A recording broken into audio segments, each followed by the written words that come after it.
Hi, so today I want to walk you through an escape room activity that's small that you can use to introduce your students to the idea of digital escape rooms. A lot of students, in my school anyway, don't really have experience with digital escape rooms. I'm the only teacher that uses escape rooms at all.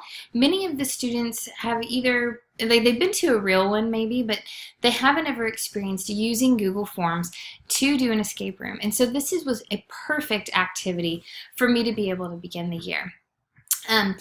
My goals for this is I wanted it to be simple and fast. I didn't want this to take a lot of time in the classroom. I wanted it to be more of a review activity, something that is 7 to 10 minutes total. In fact, most of them finished in 5.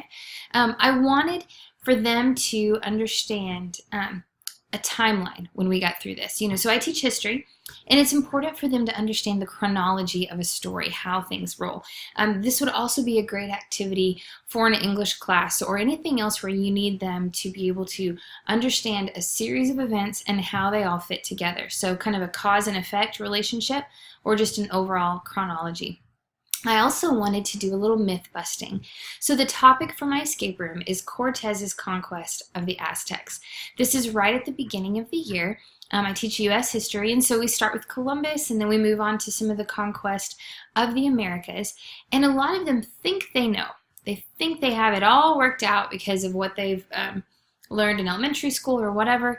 And so what I do in this activity is I take some of those common myths that they think they know, and I mix them into the events with the escape room activity. So they have to sit there and wade through what is the truth and what is the myth. This is really, really good, once again, for an English class as well, because a lot of students have already learned things on whether it be Spark Notes or maybe they've watched the Hollywood adaptation of the film. And so this way you can get them to separate what is Hollywood and what is the actual reading that they were supposed to be doing. So I give my students a short reading, like 2 pages, that they have to do prior to coming to class. And I don't even tell them that we're doing the escape room. We go about our day, and when it gets time for us to discuss that material, that's when I stop. And I say, okay, pull out your computers. We're going to do an escape activity to see how well you actually did the reading. So let me walk you through the creation of that and what it will look like from the student's point of view. Okay, so let's start first with what I actually give my students. I found in a textbook, so my students don't actually read a textbook straight through. It's part of their curriculum. We do a variety of other things, and most of what we focus on are primary sources. And they will do an activity, a debate about Cortes and the Aztecs using primary sources. But for this particular activity, I found a section of a textbook that talks about Cortes and the Aztecs, and it gives just a little bit of background.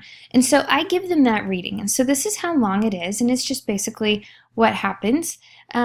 But the reason I liked it is because there's a lot of bias in this. I know we usually think that textbooks don't have bias. They actually do. In fact, one of my favorite assignments from graduate school was when they gave us a pile of textbooks. Each of us had to take home, I think, 5 different textbooks. And we all had to read the same chapter in these textbooks. So I don't remember what chapter it was that I read. I don't know if it was Civil War or something later. But it was incredible when you actually read the same subject area in different textbooks. You start to pick up on how they differ in their approach to presenting it. And so I wanted to show this to my students since they were actually reading primary sources, Cortes's letter, Aztec accounts, things like that. I wanted them to be able to recognize how this reading was biased compared to those other things. So this reading has a bigger purpose than just this escape room. But they read. It's not horribly long. I give the citation there for them. And then when they come to class, they have to have this filled out. What were Cortes's advantages and a basic timeline of events. That's their homework. It's very simple, very basic, nothing really hard. And then later as a group, they go through here and they talk about the bias and evidence from the primary sources. So this comes later, but first it's just the basic timeline. So I'm assuming that they've come to class having done this timeline. And if they did, and if they did a good job of it, this escape room should be very simple. All right, so what we see here is I'm going to start by making a graphic. And I'm going to basically give my students a list of facts, a list of things that happened in the passage that they read. But you'll notice that I have what they're going to end up with is a 5-letter or a 5-number combination, and I have 8 facts. That's because not all of these facts are correct. So, for instance, Moctezuma's people began preparing to sacrifice Cortes and his men as human sacrifices. That was nowhere in the passage. A lot of them will say that. That's part of the myth that they think they know, and yet not there. He discovers that the Aztec kingdom is a large confederation of united and loyal tribes. He does discover they're a confederation, but he finds that there is unrest within the confederation. In fact, many of the tribes were not loyal, and he was able to use divide and conquer techniques. So that one is also, once again, a myth. Right here, Aztecs experienced a massive flu epidemic. It was actually a smallpox epidemic. I've also been tempted to change that to say that Cortes and his men gave Aztecs smallpox-infected blankets, because a lot of kids think that that's part of the story, and it wasn't. They had no concept of germ theory. They would have never realized that they could use blankets as a weapon, and in fact, they didn't really want to kill them. They wanted to use them as labor. So that's another false thing. So what I want to do is I want the kids to be able to see this list, and to know, okay, 5 of these things are correct, 3 are not. So they've got to sift through what's correct and what's not. And then they have to be able to put the correct ones in chronological order of how the things happened. So once again, like I said, this would be great for anything where students need to do a timeline or some kind of cause and effect. In an English class, especially when they're familiar with the Hollywood version of something, a Shakespeare play, for instance, to be able to separate Hollywood from what actually happened in the story, this would be a great activity, very easy for that. Now, I could just take this list as it is and make a graphic out of it, but I want to make it a little bit more visually appealing. And so what I'm going to do is I'm just going to put a few spaces in between each thing. And I'm going to start doing some drawings. So let me see, I'm going to draw a shape right here. I'm going to make them all the same. So there's my shape. And what I want to do is wrap this. This is going to go behind the text. So here I've got a blue shape. I want to copy that shape. Paste.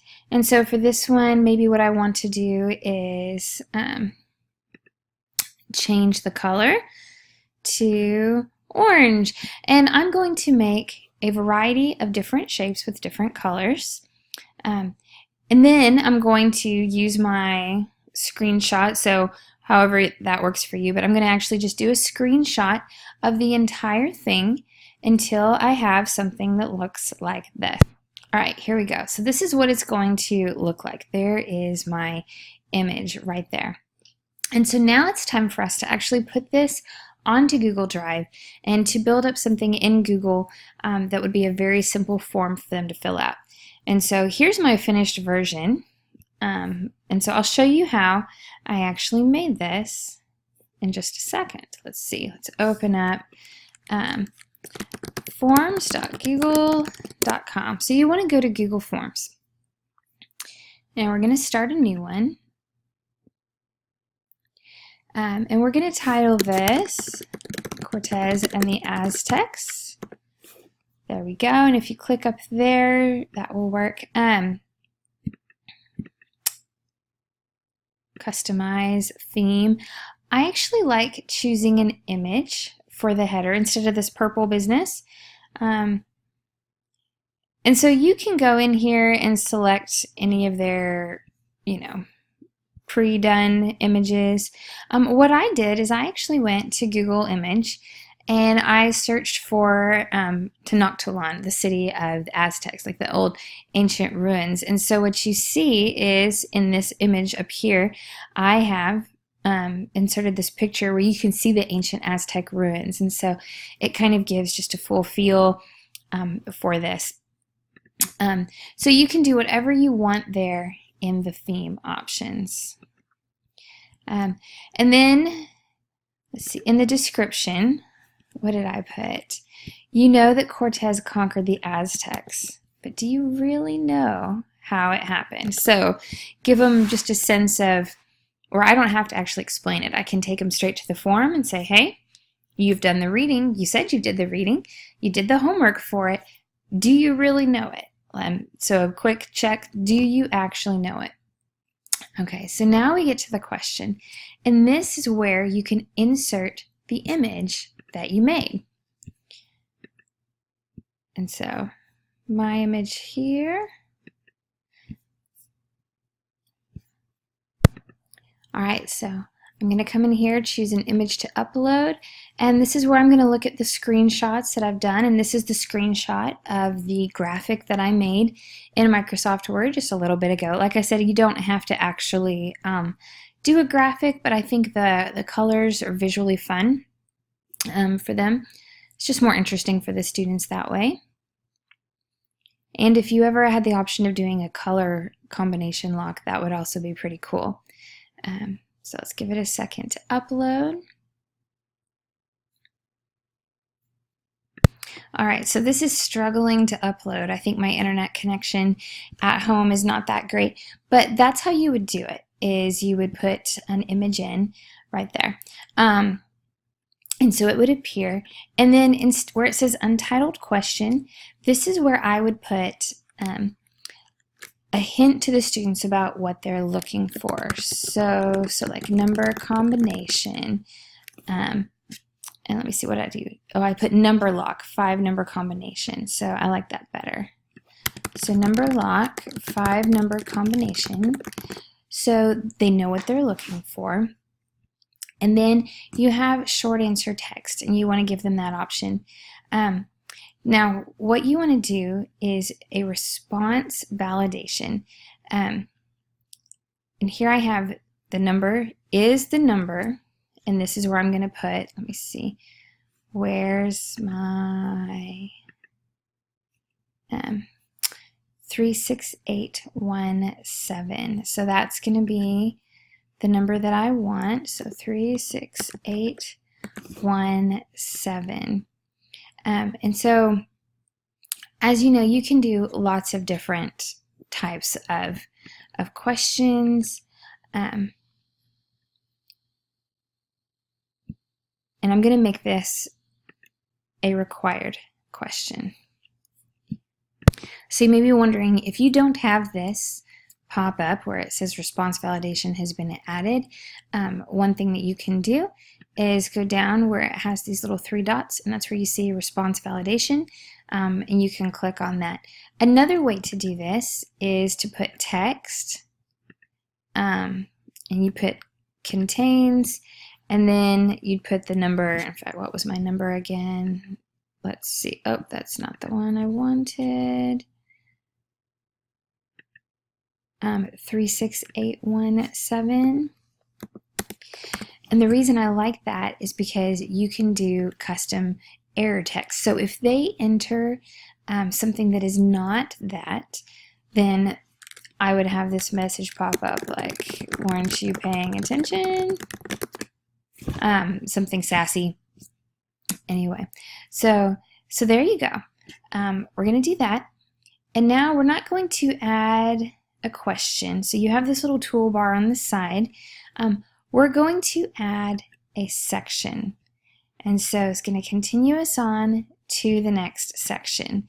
And you'll see that this one on the actual thing is titled congratulations, because you want them to know, like, if they get it right, you want some kind of like reward at the end. And so I just put congratulations, and then I attach an image to this, and the image I have chosen is right down here. It says, dude, you did it. And so I have a feeling this is going to take forever to upload again. Oh, no, that one actually worked. There we go. So it says, dude, you did it. And so there is my escape room. So I'm going to show us the completed one that I've got right here. And I would go to send. And so you could send an email. I would probably do this. I would give the link. So copy that link and send that to my students, and you can shorten it somehow. We use Schoology, which is an internet platform, and so I can just post this link straight to Schoology and they can click on it and to go play. And so what it would look like is this right here. This is what they would see. So Cortes and the Aztecs. You know that Cortes conquered the Aztecs, but do you really know how it happened?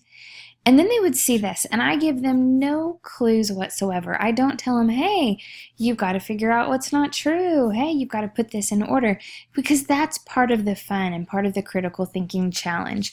So what they read is, okay, 5-number combination, and here's 8 things, and so what do we have to do?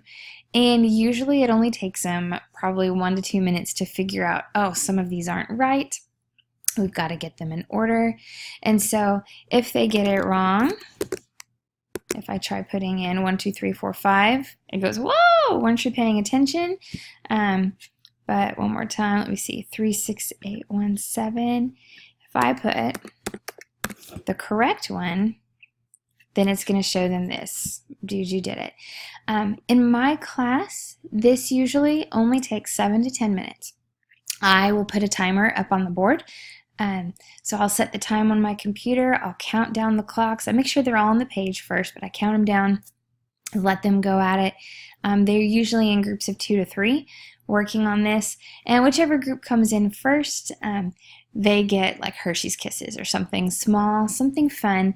But it's really good on multiple levels. So first of all, it gets them used to using the whole Google form thing for an escape room. It's a great way to break up my class because usually at the beginning of this, we've done some notes on Columbus and colonization in general, and then we introduce Cortes a little bit.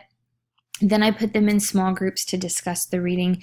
Then I have them do this, and so it's just one extra piece of energy, one thing to get them moving and talking in the classroom to break up that block period. It helps them to self-assess whether or not they read well. I've noticed that students don't read well anymore. If you give them a passage of reading, they have no clue what they've read. They might have checked it off the list, but they really didn't read and annotate for meaning. And so this is kind of a self-assessment for them of, okay, was I paying enough attention? Do I need to go back and change some things about the way I read? Because clearly I missed out on what Miss Teacher over here wanted me to know. And it just provides a lot of energy in the room. So I love that. I love that it's a good way for me to assess them, for them to assess themselves, and for us to just break up the class a little bit and get used to this digital escape room format. So hopefully you enjoyed that. Hopefully it made sense how to put that together. Once again, this is great for history classes, English classes, and any other class where you need some kind of timeline activity that's short, sweet, to the point, and if you want to do a little myth busting in there, this is also a great one for that. So thanks again for joining me on this little escape room journey, and I hope you're able to use this in your classroom, and I would love to hear feedback on how you've used it, how you tweaked it, and any other ideas that you might have for making digital escape rooms work.